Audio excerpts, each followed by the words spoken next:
Morning, guys. Working on the 61 Lamas. There's the rest of the rat's nest there. Going to detangle it and pull out what needs to be pulled out.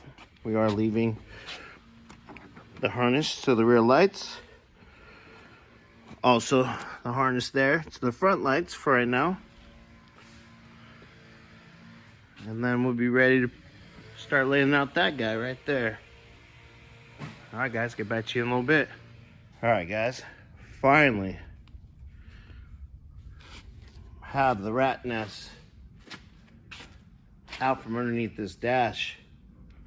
It was not fun, but we got it done. Whatever's left right now is the stock harness for the tail lights and the headlights.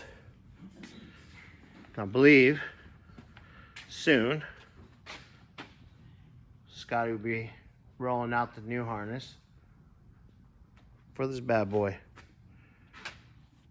Can't wait to hear this thing purr.